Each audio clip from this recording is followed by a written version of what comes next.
This happened last July, 2023, but a hilariously unfortunate Instagram notification reminded me of this unusual incident. My birthday was yesterday, and I, a 26-year-old male, got a Celebrate the Year notification that an algorithm paired with a picture of my black eye from when I first posted about what happened. And while this is far from the creepiest encounter on this subreddit, it's certainly a very bizarre and dangerous one. For context, I was a struggling homeless DoorDash delivery driver in New York City at the time of this incident. I say driver in quotes because back then, I didn't have a car or know how to ride a bike. I made deliveries either by taking the subway trains or limiting my delivery radius to a mile or less. I tried to stay in hostels whether I could afford them, but one unlucky night last July, I was out making deliveries at 4 a.m. since I had nowhere to go. Maneuvering on foot with food at this time made me an easy target, so I decided to stay near the highly populated and brightly lit Times Square area. I received an order from the Taco Bell in Times Square and accepted it since it paid well, and the destination was less than a mile away. As I turned the first corner, I felt something was off. I noticed 2 men walking closely behind me. And given the bright lights and tourists surrounding me, I initially dismissed the uneasy gut feeling that I was being stalked. And then they started walking faster and closer. I started changing my movement patterns, and they copied my exact movements. At this point, I realized that they were probably after the food that I was carrying, and I eventually yelled out loud, "Back off!" And they kept following closely behind. I started walking faster, and the men didn't stop, and they started increasing their speed. "Back off!" I yelled more aggressively, and they continued to follow closer. Tourists and bright lights still surrounded me, even at this point. As I approached the intersection into the following neighborhood, I continued shouting at these stalkers, and one of them yelled, "Shut up!" while the other punched me right in my right eye. Luckily, this caught the attention of the police who were right at the intersection where I was hit. Unfortunately, this was also the moment that I lost faith in the NYPD. The men that attacked me fled at that moment, and 2 cops started chasing them. However, the bumbling morons lost sight of the attackers before even a minute passed. I stayed at the scene for about a half hour or so with about 6 officers, with a couple of them interviewing the many witnesses around. I remember feeling a sense of validation for what I just went through when one of the witnesses came up to me and said, "Dude, that's messed up, man. I hope they get him." The officers eventually had me ride in one of the patrol cars to see if I could identify the attackers in the surrounding area. And my memory of them was hazy due to all the chaos, but I remember the clothes they wore. And we eventually passed by some other officers cuffing the attackers, who I was able to identify from their clothing and from seeing their faces again. I was advised to go to the hospital, which I initially declined due to my current financial situation. However, I eventually decided to go since I had no idea how severe my injuries were. Ultimately, I only had a black eye that healed after a few days, thankfully. The DoorDash order was canceled despite the customer making no attempts to contact me, and this meant I got full pay and could keep the Taco Bell cravings box for myself. And I'm not gonna lie, it was nice to have a place to rest for a bit and enjoy a free meal, despite it being cold by that point. And after examination, I was permitted to rest for a few hours, when I was rudely awakened and told to leave in 10 minutes before security was called. My takeaway from this incident is that even in brightly lit areas with multiple eyewitnesses, it's always best to stay aware of your surroundings. Food delivery at night is no joke. Believe me, I have a laundry list of other sketchy encounters I could share here. But this was the only time that I was attacked in front of so many others, including police officers themselves.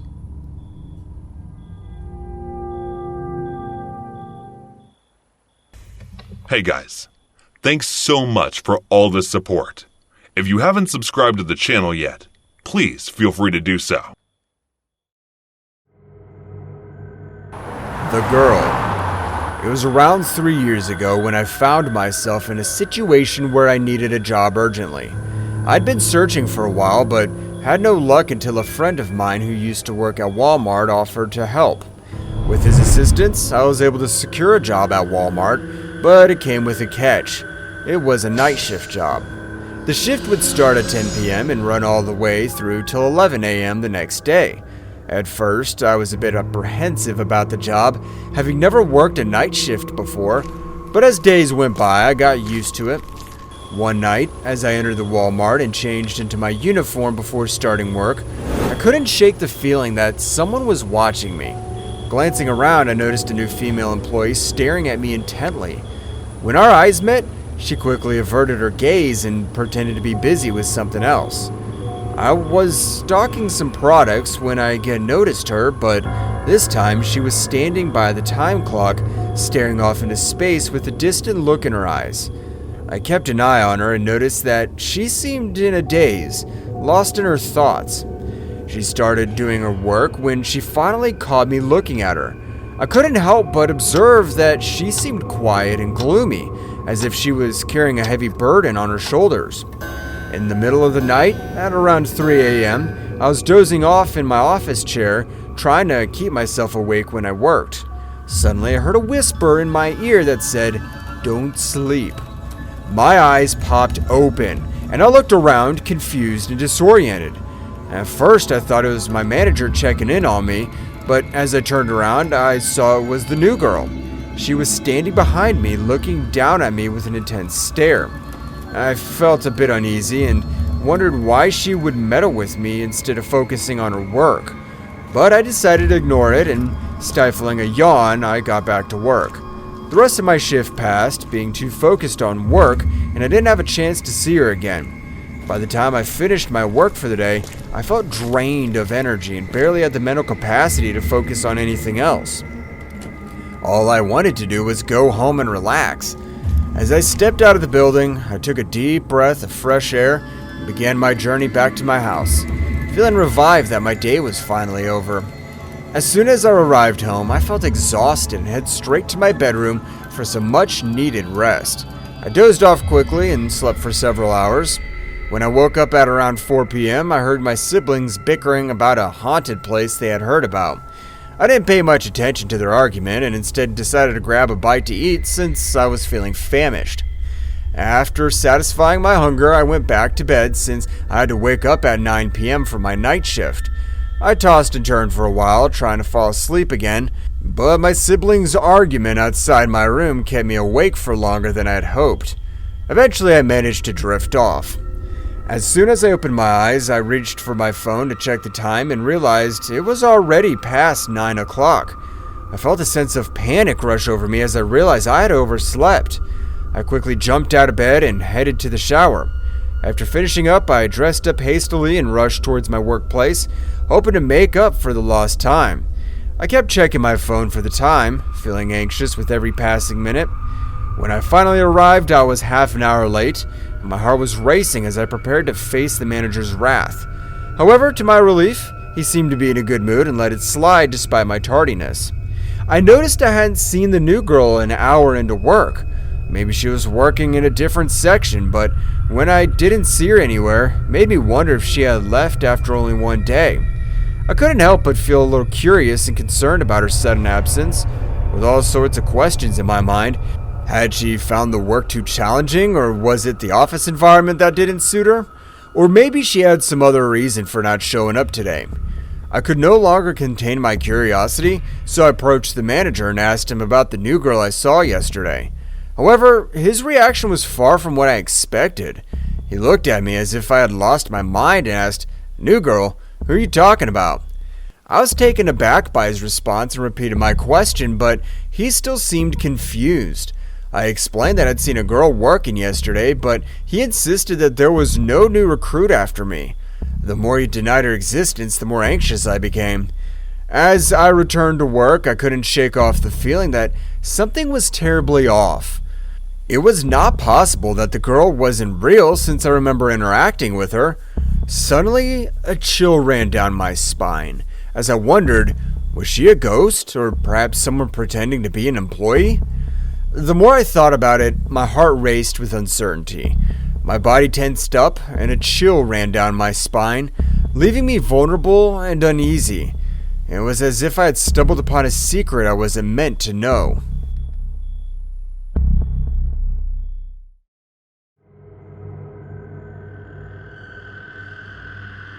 This happened a few years ago, and sometimes I still have nightmares about not getting away. Let me start off by saying that I live in a pretty big city. Lots of bars and clubs, and I have experience with partying and drugs. I have been in blackout drunk situations, and this was not that. But I no longer go out on my own. That night, I decided to go out with some friends bar hopping.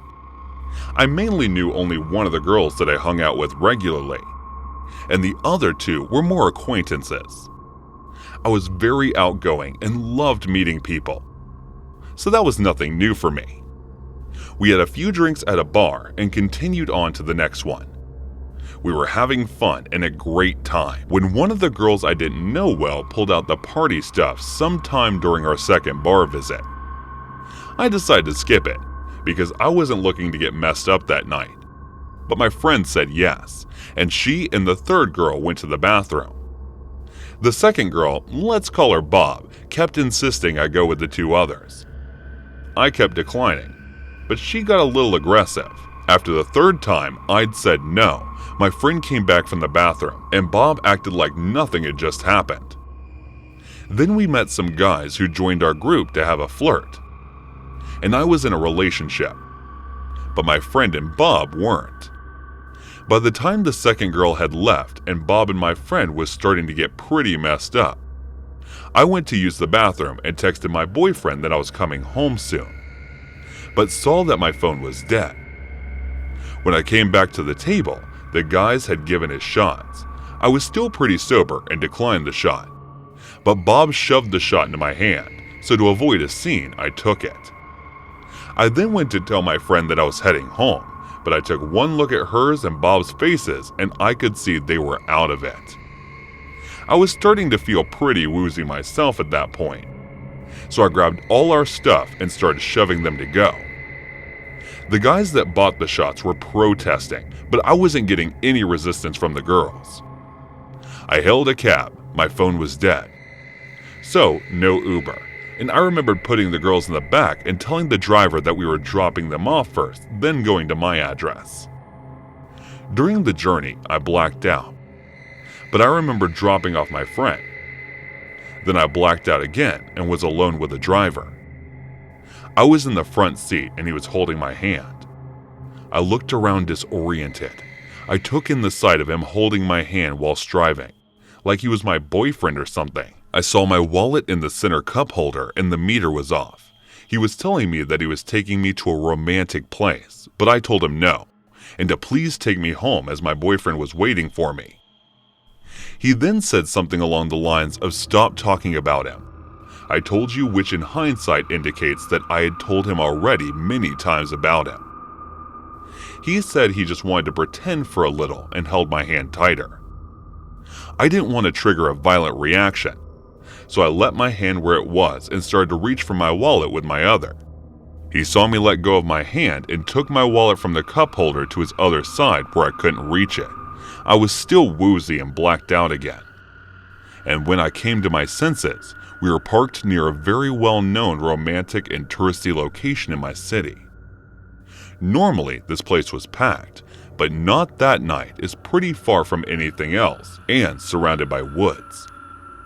I started to cry and begged him to please take me home because I wanted to see my boyfriend and that I would tell anyone what he was doing.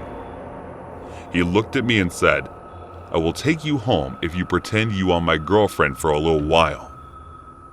I sat there in shock, wishing my brain wasn't much. I wished, in fact, that I had never gone out in the first place.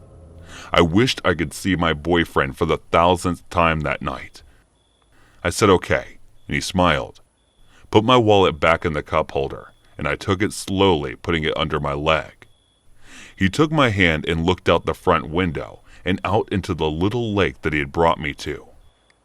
He then started talking, but I don't remember what he was saying. I was just trying not to black out again.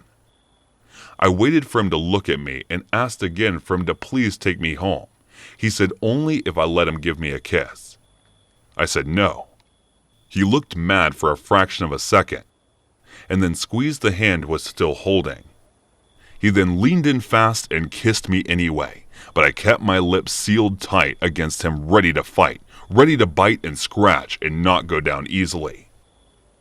He let go of my hand and backed away, then started the car, and we finally began our way back to civilization. I was crying as silently as possible, trying not to be heard, so he would forget I was there and not touch me. I waited until we were near enough people that I could bolt out of the car and find another way home. But I think he saw me grabbing my wallet from under my leg and knew my intention to jump out at the next light. He snatched it again and said he would drive me. So I nodded, as by then I didn't care about the wallet, my phone, or anything else. I just needed to jump out no matter what, as I was going to get home. I had no clue what time it was by then either, but I do know there was almost no cars out of my usual busy city, no buses and no people. But I didn't care anymore. He eventually stopped at a red light, and I unlocked the door, yanked it open, ran, and didn't look back, but I heard a car peel out of the intersection. And he was running to my phone, still dead. No wallet, so no money. And really far from the house. I was still drowsy and crying, and I had no idea of the time. I started walking then, when I heard a car pull up near me. I started running instinctively when I heard a woman's voice yell out, "Are you okay?"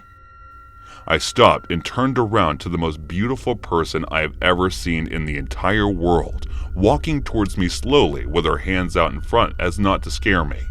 I started crying harder, being the most incoherent that I've ever been. She hugged me so hard and asked for my boyfriend's number so she could call him. He answered straight away, and she told him where I was and that I was okay, and she was bringing me home. I cried the whole way back, trying to explain what had happened, but still woozy, still freaking out. It was hard. So we drove in relative silence. When we got home, my boyfriend was waiting outside, losing his mind. My savior gave me a phone number to call her when I felt better and drove off. It was 5 a.m., and I'd left the bar at 10. That's all I can remember a week later, and my wallet showed up in my mailbox.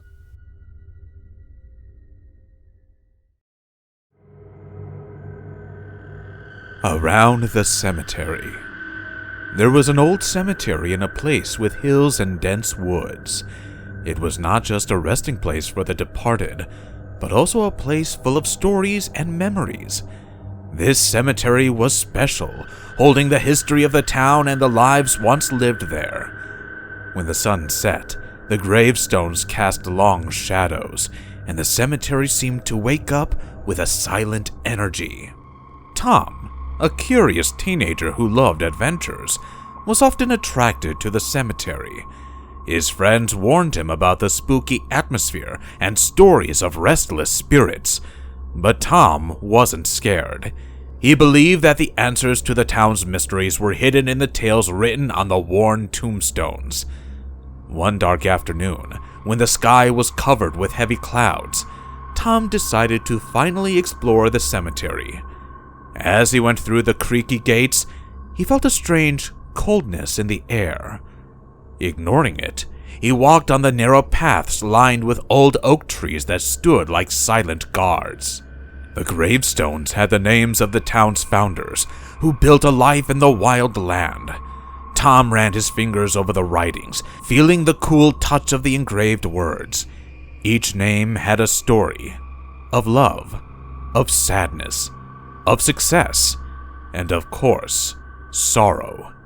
Tom found an old mausoleum under a big willow tree. The stone walls looked old and had stories from a long time ago. Tom bravely opened the creaky door and went inside, feeling like he was stepping back in time. When Tom opened the door, a dusty smell came out, and it smelled like those old times. Inside, the dim light showed many crypts in rows. Each one had been there for a long time. Tom could feel the history in the air, connecting to the stories written on the stones. While looking around inside the dark, Tom found something surprising. A dusty old book tucked away in a quiet corner. The cover looked old and hinted that there might be something special inside. As he carefully opened the pages, now yellow with age, he got lost in stories written by hand, telling the interesting history of Willow Creek.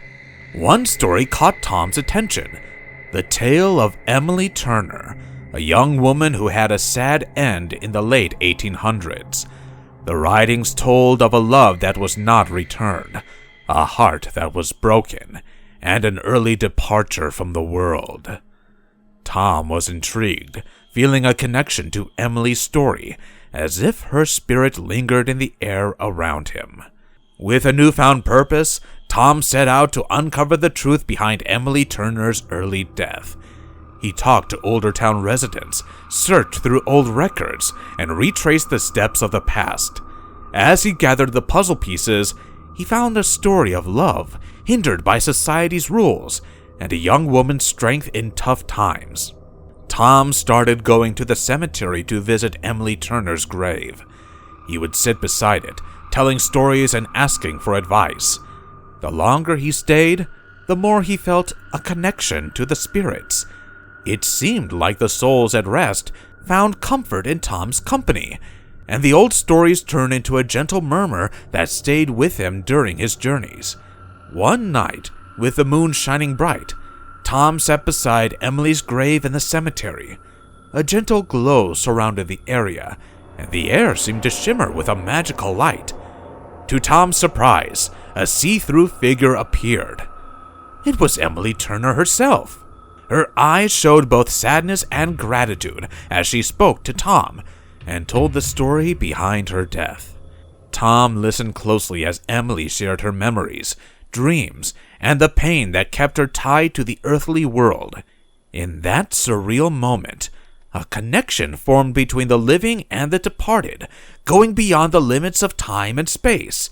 One day, as Tom sat by Emily's grave, he felt a subtle presence, and then he heard a faint voice. It was Emily's spirit. She shared with Tom the tragic story of her murder by her boyfriend. Tom, determined to seek justice, asked Emily if she knew where he could find a witness. Emily's spirit guided Tom to an old neighbor, Mrs. Johnson, who had seen the incident unfold. With newfound determination, Tom visited Mrs. Johnson and learned about the events leading to Emily's untimely death. Armed with this information, Tom decided to take the evidence to the authorities to bring Emily's boyfriend to justice and finally bring peace to her restless spirit. The last time when he met the spirit of Emily as dawn approached, Emily's figure started to fade, but not before leaving a message of hope and closure. She encouraged Tom to share her story with the world, showing that love, even when hindered by circumstances, could last beyond life. With a new sense of purpose, Tom worked to honor Emily's legacy.